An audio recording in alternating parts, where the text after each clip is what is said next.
So we're here at B-APCO 2017. Markus, really good to see you. And I understand you're talking a little bit about eCall and kind of the whole ecosystem around that. So let's start off. Can you give us a little bit of background about what is eCall? What's it all about? Yeah, sure, Jason. So what is eCall? A very common question, and there is not a single answer to this. There's two answers to this. So eCall is a service that is talking about connecting a car into another organization. Right. And when we talk about EU eCall, this is a directive that has to be implemented within 2017 and 18 in order to connect cars to the emergency services organizations. Right. So in case a car is bumping against a bridge, it will need to originate an emergency call automatically, and it needs to be received then on the other side in the emergency response organization, well, to speed up time of delivering the emergency services on site. Okay. Whereas the other element of eCall is the more private element, which is rather a B-call, a breakdown call, I would say, right, where you have a car manufacturer setting up a customer service organization, and they could receive service calls. So this service call can turn out to be an emergency call as well, but in the first step, it's rather a roadside assistant kind of call. Okay. And I very often experience that these two kind of calls are mixed up under eCall. Oh, right, I see. Right. So it sounds like there's lots of different parties involved. So obviously you've mentioned car, you've mentioned breakdown companies, you've mentioned emergency services. So are you able to sort of break down some of those different parties that are involved in this whole process? Yes, so let's try and focus on the emergency side of this, so on the EU directive on implementing eCall. So like every phone call, eCall goes from an originating site, right, to a terminating site, and there's a path in between, right, which needs to be crossed, right? So the originating site is the car itself. Okay. And in the car, manufacturers are asked from April 2018 onwards, with new cars that they want to sell in the European Union, to implement an in-vehicle system. Right. And an in-vehicle system is something like that. Okay. So that's a prototype box, right, and this is going to sit in the car. It's having some capabilities. It's got a location capability, so it can detect where the car is. Right. It's got a connection into the sensors of the car, so when the car crashes against something, these crashes can raise the eCall. Mm-hmm. And it's got a SIM module, so like a normal mobile phone where you have a SIM card in, and this SIM card is booking itself into the next and strongest available mobile network at the time of the crash. Right. So it's a sleeping system. Okay. While nothing is happening, no one is going to see where the car is. Now that being said, of course, the next hop behind the car is the mobile network. Yes.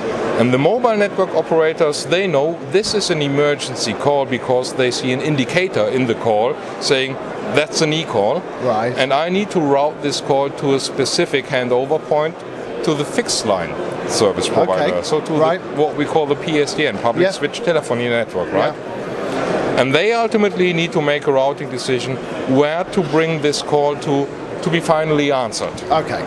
So that's typically the public safety answering point. Sure. So I guess with so many moving parts, it would be really important that there was some consistency. So is there a universally recognized recipe for this whole process? There's, again, two answers to this. Always? And one answer is yes, there are standards. Right. Because throughout this EU directive that has been started in early 2002, 2003, and coming into force right now 2017, 18, so quite a long time, there have been standards that have been built, and everyone needs to adhere to the standards, which are technical standards in how to technically deal with the aspect of eCall. Okay. On the other hand, whilst EU member states are obliged to implement eCall, they have the freedom to make a decision how they want to implement eCall. Right.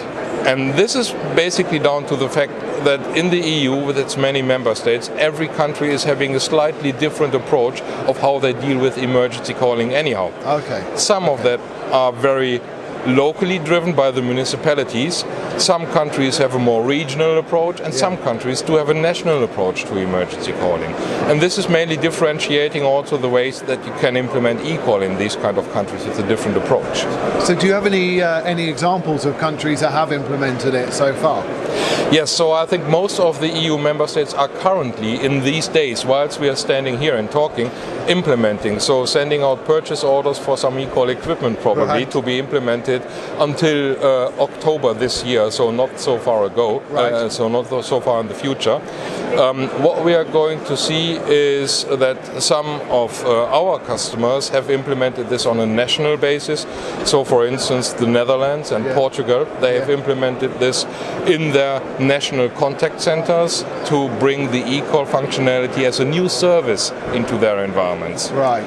Well, we also see other organizations, like for instance in France, where they went down a different route, saying we do not want to immediately terminate these eCalls with the emergency response organizations. Okay. We want to have an additional layer of a third-party organization sitting between the cars and the emergency services to filter out the unwanted calls or the rather breakdown calls, the calls, what's this button again doing if I press it, you see?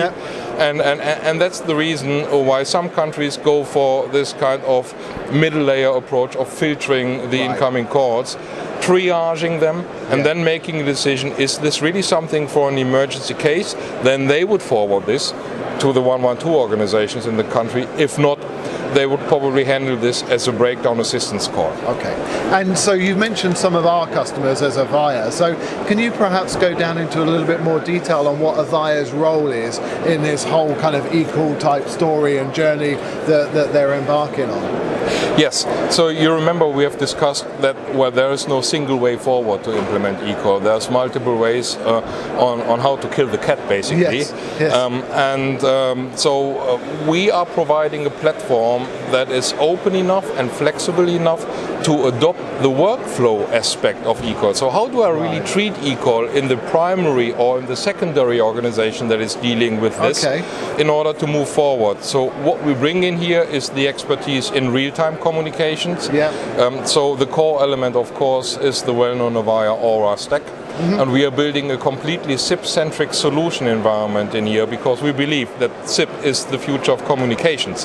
ISDN is going away in the next couple of years as more and more service providers are sunsetting the ISDN services. So we believe a centralized SIP service is something that will deliver a lot of benefits. And that being said, you need to be aware of the specific workflow element. So first the call comes in, it needs to be taken. The first 6 to 10 seconds of this call in the voice channel, there's a modem sequence. And you don't really want to have the modem beep on the call taker's ear. It's quite annoying if you would have. But we would need to filter out this modem element, detect what is the content of the modem element, and provide this information as a application interface into the call taking application, into the dispatching application, so the operational application layer.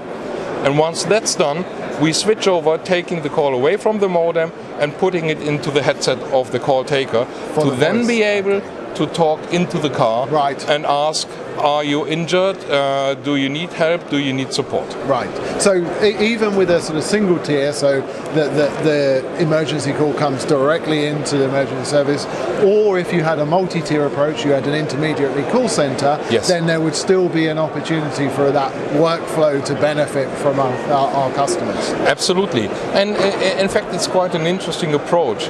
The more organizations you have involved in managing eCall, the more you need to think about, well, how can I construct this platform to be open enough? Because, well, we are not building a single contact center like we do for our commercial customers, where you have the direct attached agents being part of the call distribution, but we rather have a decoupled approach in here, where you have a central intelligence that is looking at the eCall data which is delivered with it, and then making decisions on this involving different other parties and providing access to the feature set through loosely coupled interfaces. So it's not a very tight integration because we can't deliver the phone to the endpoint to receive the call because this is in someone else's environment here. Understood.